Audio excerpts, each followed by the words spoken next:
გამაცინებს. ბრუნდებით ეთერში თქვენ უყურებთ პოლიტიკას არჩილ გამზარდიასთან ერთად და ჩემი სტუმრები არიან ვახტანგ მეგრელიშვილი გირჩიდან და ანი მიროტაძე ლევოდან, მოგვიანებით კი ჩაგვერთვება ლევან ბოძაშვილი პოლიტოლოგი და კონსტიტუციონალისტი. ძალიან დიდი მადლობა სტუმრობისათვის. ანი, მოდი შენგან დავიწყოთ პირველ რიგში.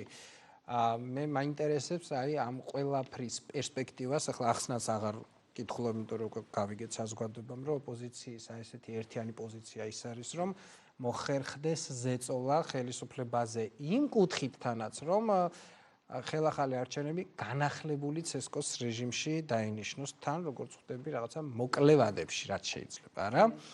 და ამას, რა თქმა უნდა, სჭირდება საერთაშორისო მხარდაჭერა, რომელიც ამ წუთისათვის ოპოზიციისთვის სასარგებლო არ არის და ამას სჭირდება ვიტყოდი ასე, მაგრამ აი ხო, გამოთქვი, იმიტომ რომ ყოველთვის რა პოზიციებით ჩვენ ნახეთ საერთაშორისო ორგანიზაციების ჯერჯერობით გულისხმობს რეკომენდაციას, რომ საპარლამენტო საქმიანობა განახორციელოს პარტიებმა.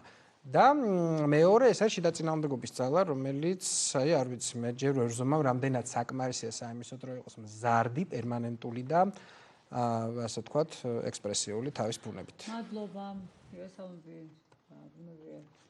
სტუმარ სტუდიაში თქვენ და ჩვენს მაყურებელს ვიდრე თქვენ კითხვაზე გავცნობ პასუხს, ძალიან გთხოვ, 1 წუთი უნდა მომცე, იმიტომ რომ მე ჩამოვედი ერთ-ერთი ყველაზე რთული ოლქიდან, სადაც კამპანიას ვაწარმოებდი, იცით, საჩხერე ჭიათურა ხარაგაულის საარჩევნო ოლქიდან. აქვე უნდა გითხრათ, რომ 2016 წელსაც მე კენჭს ვიყრიდი, მაგრამ რაც ვნახე ახლა არა მხოლოდ არ მინახავს მაშინ, ვერც კი წარმოვიდგენდი, რომ ასეთი რამე შეიძლება მომხდარიყო, იმიტომ რომ იყო ყველაფერი ერთად, რაც კი შეიძლება წარმოიდგინო. მაგალითად, ეგრეთ წოდებული შავები თუ ქურდები თუ ვიღაცები, პოლიციელები ერთად რომ მიაბრძანებენ თუ მიათრევენ ამორჩეველს საარჩევნო ყუთთან. ვნახე ეს ეგრეთ წოდებული მდედრიონი, არ ვიცი, ამ მდედრიონთან ერთად ეს შავი გაგების ბიჭები, რომლებიც ერთად აკეთებენ ამ ყველაფერს. ასე ხსია რო უჭირავ და ღია, აი სრულიად ღიად, ცალსახად რო ეუბნებიან, რომ შენახა შეხვალ და შემოხაზავ. მაგალითად ადამიანი რომ მივადა, ჯერ რომ მიათრევენ სადღაც მანქანაში, სადაც იქ არ ვიცი რაღაცებს პროცედურებს უტარებენ და მე მოდე მართლა არ მინახავს გავსი რამე და ამის გვირგვინი არის უკვე ის ოქმები, რომელიც ახლა თქვენ ყოველ დღეს ვრცელდება და მეც, როდესაც მოვიკითხეთ ჩემს უბანში, ჩემს საარჩევნო უბნებზე სამივე რაიონში კიდევ ველოდები და დაზუსტებულ ინფორმაციებს, ესე იგი ნახევარი მაინც არის არაზუსტი, არ ემთხვევა ციფრები. გუშინ ამის არ 1 წუთი დავასრულებ რა. ანუ ეს მოვყევი იმისთვის, როგორი არჩევნები ჩატარდა საოცნებო საქართველოში, ბიძინა ივანიშვილის საოცნებო საქართველოში 21 საუკუნე რო არის ახლა. ბატონი ვახტანგ ზაბირაძე საუბრობდა, რომ ესო ხდებოდა უკაცო საქართველოში და კი რო ხდებოდა, გავიგეთ, მაგრამ 30 წელი დემოკრატიას და თავისუფლებას იმიტომ ვაშენებთ, რომ რო ხდებოდა არაუშავს, ახლა რო ხდება არაუშავს, იმიტომ რომ ხდებოდა შევარდნაძის დროს. აი, ვიცი არის, ჩემი ძალიან ღრმა პატივისცემის მიუხედავად ახლა აბსოლუტურად გაუგებარი არის ეს ლოგიკა, რომ მაშინაც ხდებოდა და უიდ რა არაუშავს, ახლა თუ მოხდება რა უჭირს და შემდეგ თუ მოხდება რა უჭირს, ესეა და მაშინ რატო ვატარებთ არჩევნებს? რატო ვატარებთ მაშინ არჩევნებს? აი ხა მაგალითად არსებობენ ეგრეთ წოდებული შავი გაგების ავტორიტეტები თუ რაღაცა ბიჭები ჭიათურაში, რომლებიც დადიოდნენ დროშებით იქ ისინი გამოკიდეს გოჭის ხორცები და რაღაცები, ქონდათ საარჩევნო უბანი და ღვინოები და ხალხს ეპატიჟებდნენ 21 საუკუნეში. აი ჩემთან აღმოსავლეთში თიანეთში ეგრე არის თქვენ რაზე ვლაპარაკობთ? ეხლა რომ და რა უნდა ქნას ოპოზიციამ ამ დროს თეთრი ხელთათმანები გაიკეთოს და ისაუბროს რაზე? ბრძოლის სტრატეგიებზე არის, მე აქ ლაპარაკი არ არის რომ მოცემულობა უნდა მივიღო. ბრძოლის სტრატეგია. ხო, ამაზე თანხდებით რომ მოცემულობა არ უნდა მივიღო. ცალსახად. ეხლა გადავიდეთ შემდეგ ამბავს. მე როგორც პარლამენტის ყოფილმა წევრმა შემიძლია გითხრათ, რომ თუ პროცესებში მონაწილეობას ვერ იღებს ესა თუ ის დეპუტატი, გნებოთ პოლიტიკური გუნდი. მის პარლამენტში ყოფნას აზრი არ აქვს.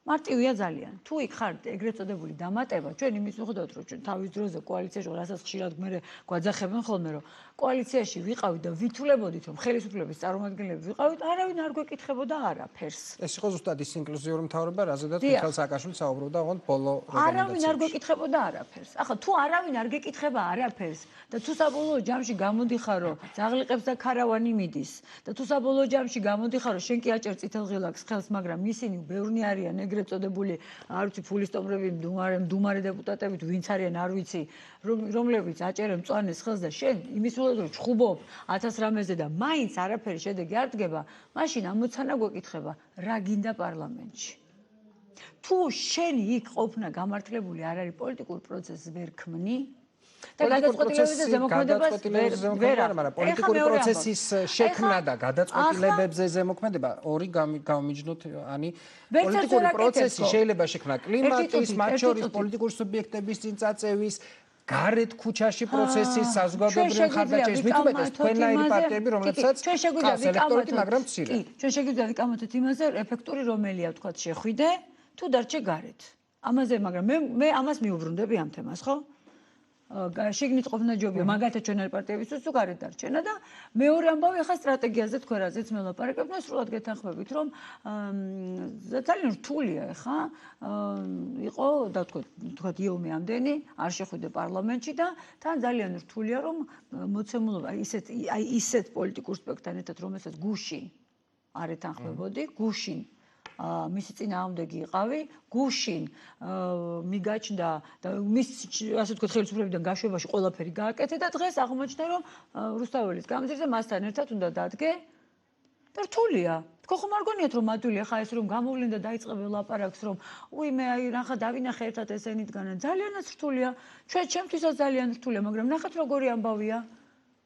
მეორე მხარეზე დგას ყველაფერი ხო წაიღო და მიიწვის ამ კაცმა ბიძინა ივანიშვილი რო ქვია და არქიფოსეთური ყველაფერი საერთოდ რას კი შეეძლო როგორც მატერიალური ისე იყო ყველანაირი ახლა მიიწვისა არჩევანის თავისუფლებას თითოეული ადამიანის ამ ქვეყანაში და ძალიან მალე მიიწვისებს თავისუფლებას ამ ქვეყნის ეხლა მე თქვენ გეკითხებით რა გავაკეთოთ ამ სიტუაციაში რო რა სიტყვის მაგალითად პირობითად ვიღაც სახე რა სიტყვის ის რატო დავდექი მე ქუჩაში პირობითად ნიკამელიას გვერდით თუ გავატანო ქვეყანა ბიძინა ივანიშვილს რომელიც მზად არის რომ წაიღოს გაატანოს და თვითონ კი არ წაიღოს მარტო რუსეთს გაატანოს ერთი წუთით რა არის დავესრულებ ძალიან ხო ამიტომ ესეთი რიტორიკული მსჯელობები ძალიან დიდი ბოდიში ყველასთან მათ შორის ანალიტიკოსებთან მათ შორის თქვა სამოქალაქო სექტორზე ყველასთან ესეთი რიტორიკული და დანამუსება ოპოზიციის არ არის რელევანტური და არა მომგებიან სტრატეგიაზე ამ თვალსაზრისით ვიფიქროთ რა არის არ მაქვს პრობლემა პოლიტიკური კავშირი კომუნიკაციით პირდაპირ ხო რომ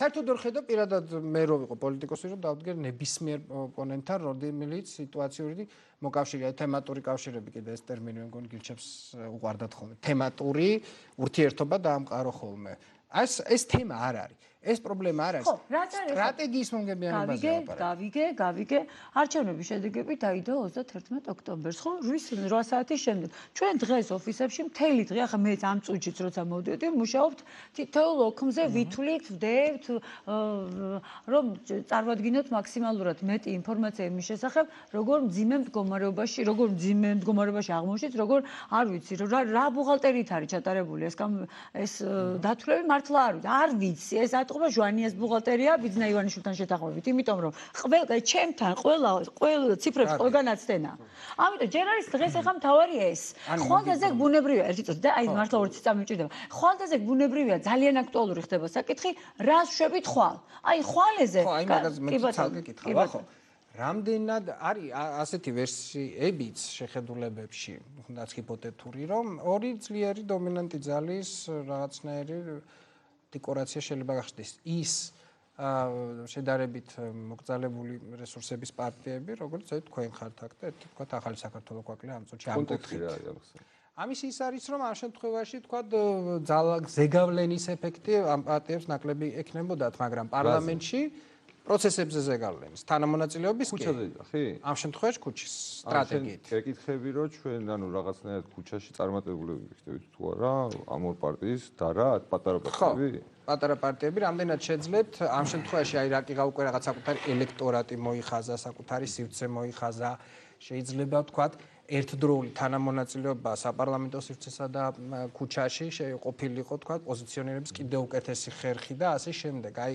რამდენად პერსპექტიულია იგივე პარტიების ინტერესებისთვისაც და მათ შორის იმ საერთო შედეგისთვის რაზედაც ახლა ლაპარაკობდით რომ მოახდინოთ ზემოქმედება ხელისუფლებაზე. წარმოგიდგენთ არა მაგათში არჩილ. ანუ მოდი მოგიყვებით ჩემს შეხედულებას რომელიც ძალიან განსხვავდება პოლიტიკურ ძალიან საინტერესო იქნება შეხედულებებისგან ხო. ანუ სიტუაცია არის ესეთი, რაც ახლა ანიმე საუბრა, დარღვევები რო არის ცხადია, მაგრამ ამ დარღვევების მასშტაბი რამხელა იყო და რამხელა ზეგავლენა მოახდინა არჩევნების შედეგებზე, ანუ არჩევნების შედეგზე სინამდვილეში რა, ჩამოვაცილეთ ხელისუფლებას თუ ვერ ჩამოვაცილეთ, ეს ძალიან მნიშვნელოვანი თემაა. ძალიან მნიშვნელოვანი თემაა, იმიტომ რომ თუ მაგალითად აი პარალელური დათვლის შედეგები დადასტურდებოდა, მაშინ იდეაში ჩვენ რასაც ვლაპარაკობთ, ახლა ხელისუფლება რო შეხედა, ხო, 54-15%-დან დაიწყო CSCOM, ჩამოვიდა 48-ზე და აგერ არის კიდევ რაღაცა, ანუ დღეს ხო სრულიად განსხვავებული სიტუაცია გვექნებოდა, მათ შორის პოლიტიკური, რასაც შენ ყურადღებას აქცევ რა, ანუ ფაქტიურად ხელისუფლება გვეთამაშა შედეგებით. ანუ როგორც თუ გახსოვს პროპორციული არჩევნების დროს ნელ-ნელა უკან იხევდა ხოლმე და რაღაცეებს იმაშვებოდა და ბოლოს მაინც დაიტოვა 30 მაჟორიტარული ადგილი, როგორც რაღაც მძევლები, ხო? აი ესე დაახლოებით გააკეთა ჩემი აზრით თვითონ საარჩევნო შედეგების გამოცხადების დროს. ანუ ფაქტიურად დაიწყო ვაჭრობა, აი მე 54 დავიწერე და ეხლა თქვენ რაღაცა აგერ 48-ზე ჩამოვიდა, ხო?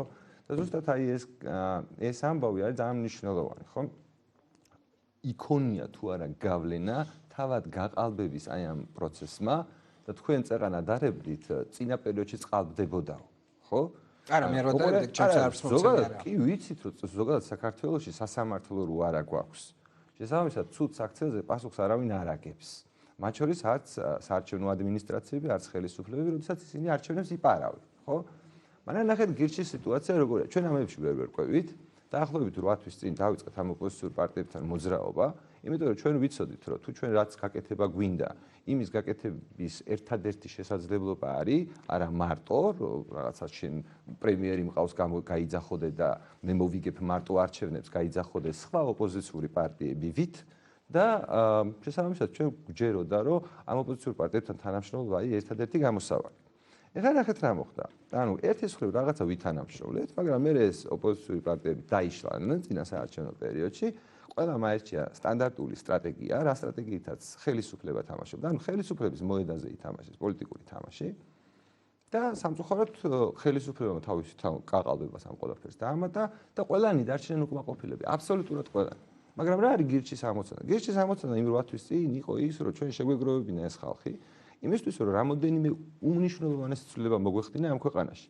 აი იმ კრიზისში, რომელიც ახლა გვაქვს, რომელიც თავზე დაგვატყდება კიდევ უარესი ძალით, როდესაც პოლიტიკური ხელისუფლებაც კი გვეყოლება მონოპოლისტი ამ ქვეყანაში, როცა მის გარდა საერთოდ არავინ არ იქნება. ამ ქვეყანას საერთოდ რა ეშველება?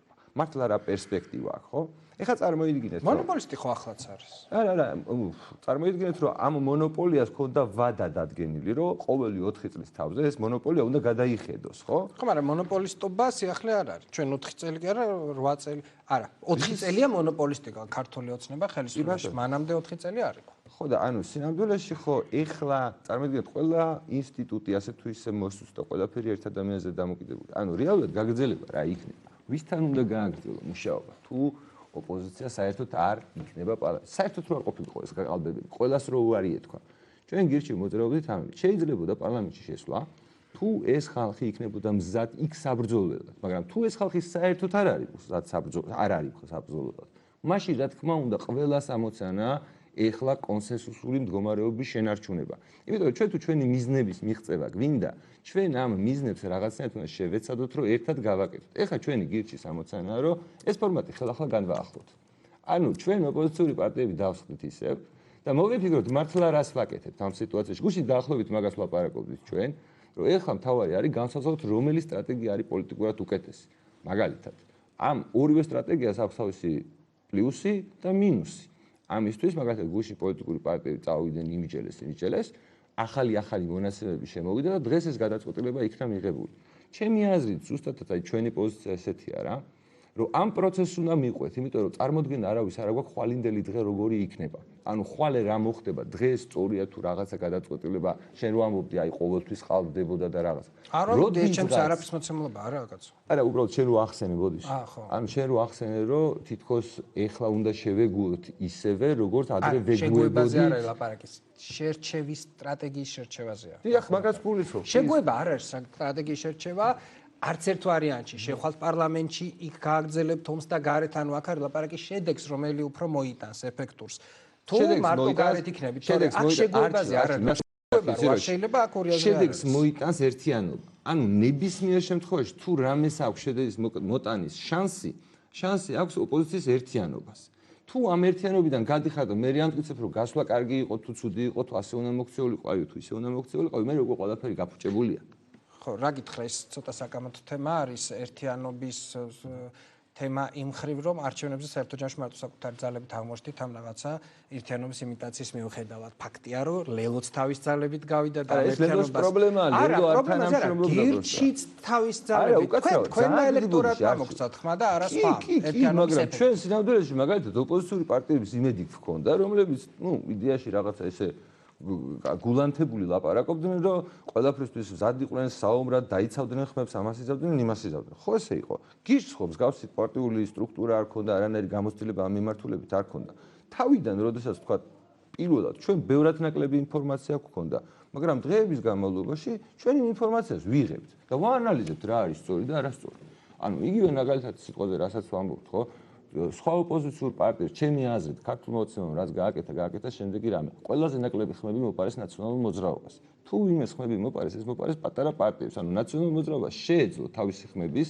იმ რესურსით ასე თუ ისე დაცვა ყვირილი რაღაცა მაგრამ ზუსტადაც იმის გამო რომ ნაციონალურ მოძრაობასთან ეს პრობლემა თითქმის არ იდგა და ზუსტადაც იმიტომ რომ ემთხვევა რა ანუ მაგალითად ქართული ოცნების მონაცემები არ ემთხვევა ოფიციალურ მონაცემებს პარალელური დათვლის ნაციონალური მოძრაობის მონაცემები უფრო ემთხვევა პარალელური იმის დათვლის მონაცემებს ხო მაგრამ სინამდვილეში ის წვრილი ხმები რომელიც აი ამ უაზრო პროცესის შედეგად საბოლოო ჯამში აღმოჩნდა ქართულ ოცნებასთან და დღეს მეორე ტურებზე რო იქნება სულ სხვა იქნებოდა შედეგი, როდესაც იქ გავიდოდა ოპოზიცია, მაგალითად ქართული ოცნების 44%-ით და ოპოზიციის ბევრად მაღალი პროცენტი. და 48%-ით გასვლა მეორე ტურებზე, სადაც უკვე ხელისუფლება წყდება არჩილ. ხელისუფლების ბედი წყდება. შეიძლება ერთხმახმამ გადაწყვიტოს ხელისუფლების ბედი. ზუსტად ამ სიტუაციაში ვიდეო რა პერსპექტივა გვაქვს ამ პროცესებით ამას კითხავთ პატარა ჩარტვის შემდეგ ლევან ბოძაშვილია ჩემი სტუმარი პოლიტოლოგი და კონსტიტუციონალისტი ლევან ძალიან დიდი მადლობა ჩართვისათვის პირველ რიგში მე მინდა კითხო შენ როგორ ფიქრობ აი ხელისუფლების წინააღმდეგ ბრძოლა საკითხი ასე დავსვა ჩვენ ან ხელისუფლებაზე ზეგავლენის მოხდენა იმ უსამართლობის შესამცირებლად ან დასამარცხებლად რომელ სტრატეგიაზე უფრო გადის, თქვათ, იმ სტრატეგიაზე, რომელიც დღეს ოპოზიციამ აერჩია, თუ იმ სტრატეგიაზე, რომელიც ალტერნატივად შეიძლებოდა ყოფილიყო, მათ შორის საპარლამენტო საქმიანობის ფორმატსა და იგივე თუნდაც ქუჩის ფორმატ შორის და მათ შორის წვრილი პარტიების პერსპექტივები პარლამენტში თვითგაზრდისათვის და თუნდაც ქართული ოცნების ზოგიერთ წევრზე ზეგავლენის მოსახდენად, რომ თუნდაც შეიძლება და გადაბირება რამდენიმე წელში და თავარი ძალაუფლების გამოცლა ქართული ოცნებისაც. აი ამ სტრატეგიებში ხელისუფლების წინააღმდეგ რომელს უფრო ეფექტურად თვლი? არ ვიცი, მოგესალმებით, ნაკმაჩიტობის ახლა ვისაუბრებდა ვერ ხედავ მე ჩემსი, მაგრამ ლოგიკა ნამდვილად იყო მის საუბარში და ამ ლოგიკას შეიძლება გავყვეთ ნამდვილად. ახლა სტრატეგიას რაც შეეხება, მესამე გზაც არსებობს, ეს არის შესვლა პარლამენტში და ამავე დროს გაგრძელება იმის რომ დადასტურდეს იურიდიულად დადასტურდეს, ფაქტობრივად დადასტურდეს და არა მხოლოდ სოციალურ ქსელებში ამ ასე ვთქვათ, გაყალბებული და გადმოკეთებული ბიულეტენების ფრიალი ჩემი აზრით არ არის საკმარისი. ძალიან ეს არჩევნები არ არის არჩევნები, რომელიც მხოლოდ ჩატარდა შაბათ დღეს. მანამდე ბევრი რამ იყო ამ არჩევნებთან მიმართებაში ისეთი რამ, რამაც გამოიწვია ეს შედეგი, მათ შორის ოპოზიციის მხრიდანაც, მათ შორის მათი დამოკიდებულება საერთაშორისო პარტნიორებთან მთელი წლის განმავლობაში, განსაკუთრებით მარტის შეთანხმების შემდეგ, რომელიც შემდეგ ოპოზიციამ რომელსაც მხარი არ დაუჭირა პარლამენტში კენჭისყრის დროს ვიწრო დღისესრიგული მოსაზრებებიდან გამომდინარე საბოლოო ჯამში რაც ბუნებრივია რამაც გამოიწვია საერთაშორისო პარტნიორების განაცხენება და რაც ყველაზე მთავარია სანდოობის ძალიან დიდი შერყევა ოპოზიციის მიმართ. თუმცა ოპოზიციის დამოკიდებულება ასეთი იყო, რომ რადგან მე ოპოზიცია ვარ, ამიტომ აპრიორი უნდა მენდრონ, რაც ასე არ არის ნამდვილად. ჩვენ სტრატეგიულ პარტნიორებს სხვა ინტერესები აქვთ ამ ქვეყანაში, ეს არის სამხედრო თანამშრომლობის გაძლიერება, ქვეყნის თავდაცვითარიანობის გაძლიერება და სტაბილურობის უზრუნველყოფა. ამიტომ ცოტა უფრო მნიშვნელოვანი სტრატეგიული საკითხები ხშირად ფარავს ხოლმე ჩვენი პარტნიორების მხრიდან, ვიდრე თქვათ რაღაცა კონკრეტულ ოპოზიციურ დღისესრიგებს. ამიტომ ამ ელემენტსაც ყურადღება უნდა მივაქციოთ. რაც შეეხება იმ სტრატეგიას, რომ ფორმალურად იურიდიულად წმინდა ასე ვთქვათ ფორმალურ კონსტიტუციური გაგებით რა თქმა უნდა პარლამენტი იქნება უფლებამოსილი რომ გააგრძელოს მუშაობა, თუმცა იმ შემთხვევაში თუ არც ერთი პოლიტიკური პარტია პარლამენტში არ შევა, ბუნებრივია რომ ეს გამოიწვევს ძალიან დიდ პოლიტიკურ დელეგიტიმაციას, ინსტიტუციურ დელეგიტიმაციას ამ ორგანოსი და ეს პირველ რიგში გამოიხატება იმაში, რომ საპარლამენტო რესპუბლიკაში სადაც პარლამენტი არის მთავარი გადამწყვეტი ორგანო, რომელიც ახდენს კონტროლს მთავრობაზე, რომელიც იბარებს მთავრობის ანგარიშს, აფკისებს ბიუჯეტს და ყველა იმ პრაქტიკულად მნიშვნელოვან საკითხს ყვეთს, რომელიც ქვეყანაში ხდება, განსაზღვროს მათ შორის საგარეო პოლიტიკის ძირითად მიმართულებებს და ასე შემდეგ. ერთი პარტიის მიერ ამის გაკეთება ბუნებრივია იქნება პოლიტიკურად არასრულფასოვანი და არალეგიტიმური, იმიტომ რომ ძალიან ბევრი საკითხის გაწყვეტა მოუწევს პარლამენტს, რომელსაც ჭირდება ფართო ეროვნული კონსენსუსი, პოლიტიკური კონსენსუსი მათ შორის. თუ პარლამენტი ჩათვლის, სწორედ ამას ქვია ეგრეთ წოდებული სრული უფლებამოსილება. ჩვენ კონსტიტუცია გვეუბნება, რომ არსებობს არასრული უფლებამოსილება, როდესაც პარლამენტის პირველი სხდომა იხსნება, მაგრამ სრული უფლებამოსილება სწორედ იმას გულისხმობს, რომ პარლამენტმა გადაწყვეტილებები უნდა მიიღოს, მათ შორის ისეთი გადაწყვეტილებები, რომელსაც 2/3 სჭირდება კვორუმის სახით. ამიტომ პოლიტიკურად ბუნებრივია პარლამენტი თუ არავინ მასში არ შევა არც ერთი ოპოზიციური პარტია და ეს იქნება პატრიოტთა ალიანსის და სხვაც, ბუნებრივია ქართული ოცნება ერთპარტიული პარლამენტი იქნება ძალიან ცუდად დასანახი გარედან, არა მხოლოდ ქვეყნის მასშტაბით, არამედ საერთაშორისო პარტნიორების მხრიდან და ალბათ ეს სტრატეგია, რომელიც აირჩია ოპოზიციურმა პარტიებმა, თუმცა პრობლემა მდგომარეობს რომ რამდენ ხანს გასტანს ეს ოპოზიციური ერთობა ამ ნაწილში. დღეს ეხლა ჯერ კიდევ დიდია პოსტსაარჩევნო ემოცია, მაგრამ რაც დრო გადის და ბუნებრივია რომ მეორე ტური 3 კვირის ვადაში იქნება, სავარაუდოდ 21 ნოემბერს, ამიტომ იმ პერიოდისთვის რა მოხდება, ეს არის მეორე საკითხი. მაგრამ უფრო ფართოდ რო შევხედოთ, უფრო გლობალურად რო შევხედოთ, მე მაინც მგონია და საერთაშორისო პარტნიორები და მეგობრები ამას მოგვიწოდებენ ოფიციალურ დონეზე, სხვათა შორის, რომ ყველა ის პრობლემა, რომელიც წარმოიშვა, უნდა გადაწყვეტეს ინსტიტუციური თვალსაზრისით. ანუ ოპოზიციური პარტიები უნდა შევიდე პარლამენტში და იქ მოახერხონ მათ კონსოლიდირება ყველა იმ საკითხზე, რომელიც არის მათი აზრით და მათი პროგრამებიდან გამომდინარე დანაპირები, რომლებიც მათ მისცეს თავიანთ ამომრჩევლებს. ამიტომ ახლა პრინციპში ოპოზიციაც სერიოზული დილემის წინაშეა. დააყენოს თავისი ასე ვთქვათ საქმე სახელმწიფოებრივი საკითხები უფრო წინ თუ პრაქტიკულად მოახდინოს სახელმწიფო კრიზისის შექმნა, იმიტომ რომ პოლიტიკურად არალეგიტიმური პარლამენტი უკვე ნიშნავს სახელმწიფო კრიზისს. როგორ შეგვიძლია წარმოვიდგინოთ, რომ პარლამენტი არის მხოლოდ ერთი პარტია და ის ფუნქციონირებს, ის იხილავს, ასე ვთქვათ, რაღაც კანონპროექტებს, მას ოპონენტი არ ყავს, ინტერპელაციის წესით მთავრობა მოდის და ისე მხოლოდ უმრავლესობას ხვდება. ეხლა უყურეთ რა მოხდა 8 წლის განმავლობაში, ვერ ვიხსენებ ვერცეთ ქართული ოცნების დეპუტატს, რომელმაც ერთხელ მაინც თქვა, რომ ქართულ ოცნებას რაღაცა შეეშალა. ან სამთავრობო საათზე უთხრა მთავრობას, რომ აი ამაში თქვენ შეგეშალათ, ეს ცუდად გააკეთეთ. არ ყოფილა ესეთი შემთხვევა.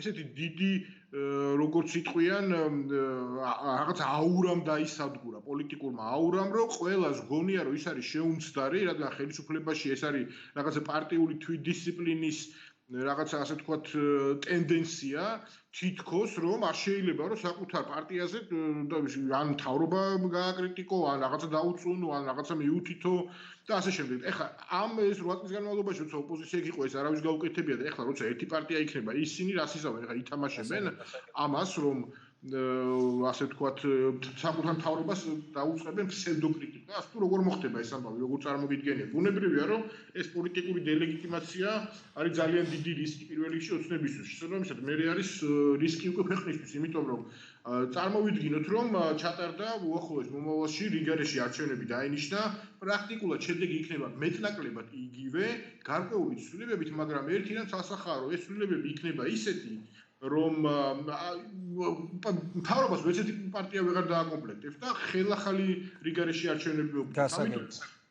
აი ესეთი ასე ვთქვათ დამოკიდებულება შეგვიძლია ჩვენ ასეთი ტენდენცია შეგვიძლია დავინახოთ ამ ყველაფრის უკვე რაც ახლა ხდება. გასაგებია. ძალიან დიდი მადლობა ლევან ბოძაშვილი იყო ჩემი სტუმარი, ლევანმა ახსენა სრული პოლიტიკური კრიზისის შექმნა და ამ შემთხვევაში ამას როგორც ზემოქმედი ფაქტორი, მაგრამ ამის რისკი, ემოციები როცა გადაივლის და რამდენიმე კვირის განმავლობაში, რამდენად გრადი იქნება ოპოზიციური ერთობა და ამასობაში რომელიღაცა ჯგუფი ხომ არ შევა ფორმალურად პარლამენტში რაღაც ზემოქმედებას ხელისუფლება ხო არ მოხდეს. აი ეს ბოლო შეკითხვა იქნება ჩემი და მინდა ცოტა კომპაქტური პასუხი მივიღო. ნაცვლად ვერ ვილაპარაკებ რა იქნება ხვალზე, მე ვიცი დღეს, რომ ყველა პარტიამ განაცხადა, რომ ის არაპირებს პარლამენტში შესვლას, როგორც ვიცი, პატრიოტთა ალიანსიც კი ამ ჭკუაზეა ახლა. რა იქნება ხვალ? ან რა ზეწოლის მექანიზმს გამოიყენებს ბიძინა ივანიშვილი, რომელსაც ეს კარგად გამოსცის?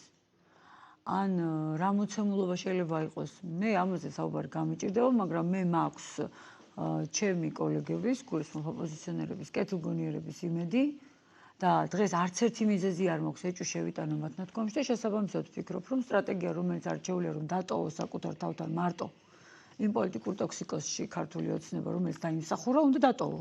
ეს არის სწორი. და პარალელურად შეიმუშაო შენი სტრატეგია, რომელთაც მოუგებ ხელისუფლებას, რომელმაც გადაწყვიტა, რომ მესამე ვადითაც ერთპიროვნულად დარჩენილიყო ხელისუფლებაში და ისიც კი არ იკადრა, რომ გაყოს ხელისუფლება, მმართველობა. არ იკადრა არა, არ მოინდომა და გადაწყვიტა, რომ შენთვის მინიმუმ ალბათ არც ვახოსთვის სიურპრიზი არ იყო ეს. ხო არა, რა თქმა უნდა, არ იყო. და ახლა ჩვენ გვეუბნებია, რომ მე რა რომ ბიძინა ივანიშვილმა ეს არ გააკეთა, მე რა რომ ეგრეთ წოდებული კრიმინალებით, რა ვიცი, შავებით, თეთრებით, წითლებით, ლურჯებით, ყვითლებით და ასე შემდეგ და ქალებით და მდედრიონით და ვიღაცებით არჩევნები რო გააყალბა, არაუშავს მე რა მივიღოთ ეს არჩევნები და მოდით ახლა ისინი იქნებიან უმრავლესობაში და მაინც შევიდეს ოპოზიცია. ერთი წუთით ის რომ იქნება პოლიტიკური კრიზისი, ჩვენ ბუნებრივი ამას ვაცნობიერებთ, მაგრამ ოპოზიციის პარლამენტში შესვლით იქნება თუ არა გამორიცხული ეს პოლიტიკური კრიზისი, მე ამის თქმა ძალიან მიჭირს, იმიტომ რომ ქვეყანა პრაქტიკულად უკვე არის კრიზისში. და ეს არჩევნებს ჩვენ უბრალოდ როგორც გადარჩენის გზას შანსს ველოდებოდით, რომ იქნებ როგორღაც ეს პოლიტიკური კრიზისი აგვეშორებინა თავიდან. თორე ჩვენ ყველამ ვიცით, რომ ეს პოლიტიკური კრიზისი უკვე დააყენა ბიძინა ივანიშვილის ხელისუფლებამ, განსაკუთრებით გამოჩნდა ეს ბოლო 1 წლის განმავლობაში, გულისხმობ აი ამ საკონსტიტუციო ცვლილებებთან დაკავშირებით. ბოლო 1 წლის არა, 2 წლის განმავლობაში. ამიტომ ეხა ის რომ პოლიტიკური კრიზისი არ შეიქმნას და ამიტომ რაღაცეებს ბიხორნა გადაიხედოს, ან კრიზისი დადებითი აი ზუსტად მაგრამ დადებითი კრიზისებს დადებითი მხარე გააჩნია. ახლა საჭირო არის იმისთვის, რომ ეს მახინჯი რეალობა, რომელიც შექმნა ამ კაცმა და ეს არის ერთი კაცის პასუხისმგებლობის საკითხი, იმიტომ რომ ერთი კაცის ამბავი არის, იმიტომ რომ დანარჩენი უბრალოდ შემსრულებლები არიან, მოდი ვთქვათ, ახლა არც ვიცი ვიზე უნდა ვილაპარაკო, ამიტომ ვილაპარაკობ ამ ერთ კაცზე და დანარჩენებზე.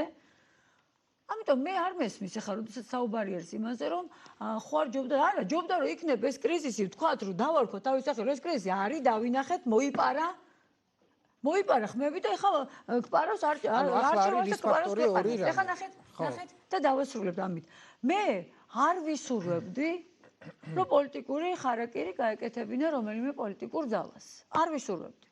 და ახლა გადაწყვეტილების მიღება რომ შეცვალოს, ახლა ის პროცესი რომ შეცვალოს საკუთარი გადაწყვეტილება, მე მგონია რომ იქნება პოლიტიკური ხარაკირი იმ პოლიტიკური ძალისთვის, რომელიც შეიძლება წავიდეს ამაზე. მე კიდევ ერთხელ ხაზს ვსვავ, რომ ასეთი პოლიტიკური ძალა დღევანდელი მონაცემებით არ მეგულება ოპოზიციაში, იმიტომ რომ მათი გაკეთებული განცხადებების მჯერა და არ მაქვს არც 1%-ით არაფერი, არანაირი მიზეზი, რომ შევიტანო ეჭვი მათ გულწრფელობაში. ერთი ამბავია ოღონდ. გამძლეობის ამბავია ახლა მთავარი. იმიტომ რომ ჩვენ ახლა აღმოჩნდებით ძალიან სერიოზული შემოტევების წინაშე, კულუარული შემოტევების და ამის დიდოსტატია ბიძინა ივანიშვილი. აი ხა ვნახოთ, ვინ ვერ ჩააბარებს გამძლეობაზე პოლიტიკურ ტესტს. გასაგებია, ვახო, აი ამ გადამდებობა გადაწყვეტილებებში ზოგადად ამ ერთიანობის დროს ახასიათებთ ხოლმე, თქვათ, რაღაცა ერთმა თქვა უარი მეორემ გადაედო მესამეს მეოთხეს. პირიქითა შემთხვევაში, როდესაც შეიძლება რაღაცა ფაქტორებით აიხსნას ერთი პარტია შევიდეს პარლამენტში, ამანაც შეიძლება თუ არა იმოქმედოს და მე ერთგვარად შევიდეს და მე ამაში ერთ-ერთი რაც განსაკუთრებით მაწუხებს, ერთ-ერთი ეს არის ის, რომ ამ შემთხვევაში აი წლივს რაღაც შექმნელი სახე და იმიჯი არ დაანგრიოს წამოსულმა პარტიებმა, რომლებმაც იდეაში, ხო? თქვენ კიდე რამდენიმეს პარტია ხართ ის ადამიანები, რომლებმაც იდეაში პოლიტიკურ პროცესში უნდა გააპასიუროთ ქართული ოცნებაც ნაციონალურ მოძრაობაც. ეს არის ხო თქვენი პოლიტიკური მისია სინამდვილეში. ამორჩევლისათვის. მაინტერესებს რაც ქართული ოცნება რაც ნაციონალური მოძრაობის იმისათვის რომ თქვენს იდეებს განხორციელება პოვოთ, ამისათვის საჭიროა ინსტრუმენტები, რაც მაგაზე გადის. თან ლაპარაკი. ჩვენ აპრობლემად არ გველაპარაკებოდა ქართული ოცნება, ამიტომ მეტი გზა არ იყო მივედით ოპოზიციასთან. არც ერთი მოხწონა მეძავეს და არც მეორე, მაგრამ ოპოზიცია დაგველაპარაკა. ამიტომ ვიმეგობრეთ. ხო, არა, ხო და მაგაშია საქმე. ქართული ოცნება მე ეგ გაუშვა 14 ნოემბერს თუ არ ვცდები. როდესაც აი ეს ტყუილი თქვეს რა, ანუ აი პროპორციულზე მაშინ დავამთავრეთ სინამდვილეში ჩვენ ქართულ ოცნებაზე ნებისმიერი რაღაცა იმის გაკეთება, რომ აი იქ რამე შეიძლებოდა ემათა ლაპარაკი. თორე ყველასთან მოსულა ჩვენთვის ლაპარაკი. ხო, მესმის. ეგ ერთი წარმოგიდგენთ ესეთი აი რასაც თქვენ მეუბნებით, ხო, რომ აი გადაიფიქრეს. ჩვენზეც ქონდათ ეჭვი და ზოგადად ოპოზიციას ერთმანეთზე რო ეჭვები აქვს და ეს ყველა ოპოზიციური პარტიის წევრები რო ხან რომელ პარტიაში იყვნენ, ხან რომელ პარტიაში იყვნენ და იცვლიდნენ, ეს ხო საქართველოში არ ახალი ამბავია, ხო? ჩვენ და ფიქრობდით, რომ მოდი ჩვენ ოთხმა რაღაც ვინც ანუ საქმე იმაზე რომ ვინც ვერ გავიდა პარლამენტში, გინდა თქვას რომ არ შევალო და თავარი არის ის ადამიანები, რომლებიც დღეს უკვე შესულები არიან პარლამენტში, არა მაგალითად ქაბატონი ნინო, არამედ თქვა მამუკა ხაზარაძე იჭირეს აქ და იძახეს რომ მე არ შევდივარ რა პარლამენტში რა. როგორც რაღაც ჩვენ 4 ადამიანი შევიდა. აქ იყო ეჭვები. ჩვენც ხონდა ეჭვები, თვითონ იმ პარტიების წარმომადგენლებსაც ხონდათ ეჭვები, რომ ადამიანები შევიდოდნენ თუ არა და რეალურად აღმოჩნდა, რომ აგერ დადეს ყველამ, ხო? ანუ ჩვენ ხო ერთმანეთს ვუყურებთ, ანუ ჩვენ ხო რაღაც ერთმანეთის მეგობრები არა ვარ ბავშვობის, ხო? მით უმეტეს პოლიტიკაში ნდობის დეფიციტი იყო საქართველოში საერთოდ ყოველთვის. აქ პარტნიორობასთან ერთად კონკურენტობთ ამ სიტუაციას, ეს მნიშვნელოვანია მეთქი, რომ ეს იყოს ერთობლივი. მართლა ვინმე რო შევიდეს, მაგალითად აი რომელიღაც პარტია რო ადგეს და ან პარტიის წევრების ნაწილი რო შევიდეს პარლამენტში, ხო? ეს ხო თავად ამ პოლიტიკურ აქტს გააუფასურებს, რასაც ახლა ყველა ოპოზიციური პარტია ერთად აკეთებს, იმიტომ რომ ერთად გაკეთებულს ერთი ფასი აქვს, გატეხილ თამაშს სხვა ფასი აქვს, ხო? როგორც თქვენ ერთ ქვაბში ხართ და უკან დასახელებზე არ არის. ზუსტად ეს არის და ამ შემთხვევაში ჩემი ამოცანა არის, რომ ზუსტად ამ ქვაბით ვისარგებლო, მათი ყურადღება მივიპყრო და ის გავაკეთო რის გაკეთებას მე მინდა. ამის პერსპექტივა როგორი? აი ხო დღეს დავიწყე. ოშთხვაში ცდილობა დღეს. ცდილობა დღეს, აი მივწერე ამათ უფროს. მერე? ჯერ არ გამოხმარებია, მაგრამ თუ ხვალე არ გამოხმარება, მე ზეპირა ამხმარებლა ვიტყვი. აჰა.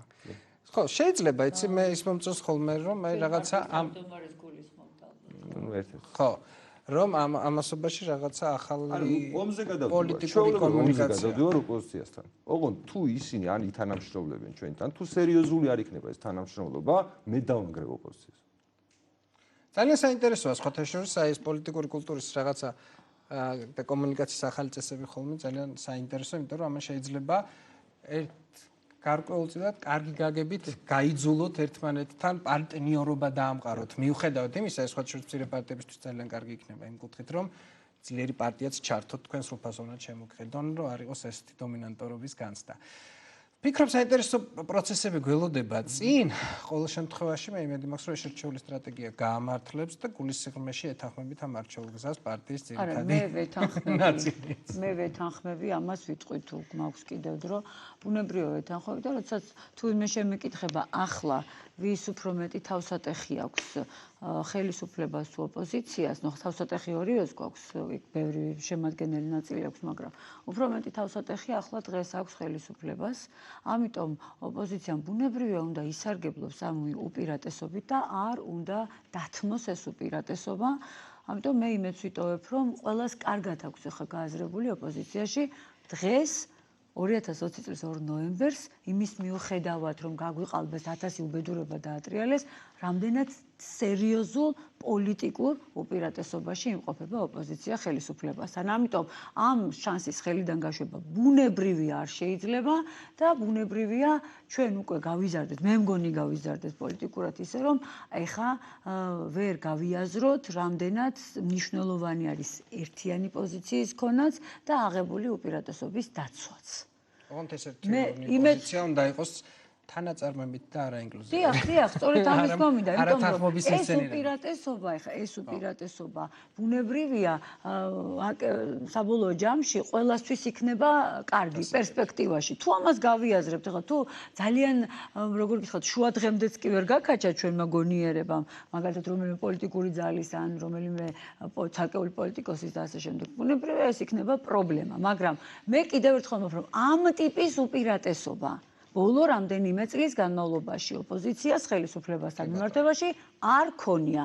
ამიტომ მე იმედს ვიტოვებ, რომ ჩვენ ამ უპირატესობას აუცილებლად შევიდეთ. ძალიან დიდი მადლობა, ხო ერთადერთს დავამატებ, რომ და ძალიან დიდი თავსატეხი კვლავ გვაქვს მოსახლეობას, რომლებმაც უნდა გავანაწილოთ ჩვენი მხარდაჭერა და ერთი რამე არის მნიშვნელოვანი ფაქტორი, რომ თუ კი ოპოზიციურ სუბიექტებს ერთ-ერთი ვერსია არის გამოჩენილება სათანადო შედეგები მიიღეთ არის გაყალბება, მეორე ამის იქით ობიექტური ვერსია არის ის, რომ შესაძლოა რომელიმე ძალასთან ზედმეტად დაფლილებულები იყავით და აი ახლანდელი ბრძოლა თქვენი აჩვენებს თქვენ მიხვებით ლოკომოტივი ვინ არის თუ ლოკომოტივების ყველანი ხართ. ეს ძალიან მნიშვნელოვანი ფაქტორია. ძალიან დიდი მადლობა. ნებამომეცი მაგ ბოლო იმაში არ დაგეთახო. ანუ მაგან კი არის მოქმედა სინამდვილეში ვისთან ვიყავით ნაცებს გულისხმობ. ანუ ნაცებთან რო იყო მაგას გულისხმობ. ანუ ნაცები ხო პერსონალურად თავდება, იმიტომ რომ ნებისმიერ დომინანტთან ზედმეტი აფილაცია ხო დომინანტთან ზედმეტი არა ხარ მართალი. ჩემი აზრით იდეები არ ქონდა სწორად მიტანილი ადამიანებთან და ეგ იყო პრობლემა. მადლობა. ხო აფილაციის ნეგატიური მხარეც ეგ იყო, რომ თქვენ არ ჩანდით ისეთი დოზით პოლიტიკური სუბიექტები, როგორც უნდა გამოჩენილიყავით. აფილაცია ის კი არა, როცა შენი იდეებით რეალიზაციას ახდენ, არამედ ის, როდესაც ხუების იდეების რეალიზატორად გასახელებენ. მე კი მგონია, რომ ოპოზიციამ ვერ გამოვიხსენით ხალხი. ვერ ვერ გამოვიხსენით ტყვეობიდან ჩვენი ამომრჩეველი, რომელიც არის ხელისუფლების ტყვეობაში სამწუხაროდ და განსაკუთრებით ჩანს ეს რაიონებში. აი ხა ჩემი თავსატეხი არის ეს. ჩემი თავსატეხი ხა განსაკუთრებით არის ეს მართლა ხა რომ როგორ გამოვიხსნათ ეს ხალხი ამ ტყვეობიდან. კარგი, ნახოთ ძალიან დიდი მადლობა. ჩემი გადაცემა დღევანდელი ამით დასრულებულია. ჩვენ შევხვდებით ხუთშაბათს. ნახოთ როგორ პოლიტიკურ გარემოში, ყოველთვის მე თავს ვაძლევ ხელისუფლებას, რომ ხარდაჭერა გამოვხატო ადამიანებს, რომლებიც იბრძვიან თავისუფლებისთვის და არა ძალაუფლებისათვის, არაძლევენ ძალაუფალ ზედმეტ საშუალებებს. ხვალკი 21 საათსა და 30 წუთზე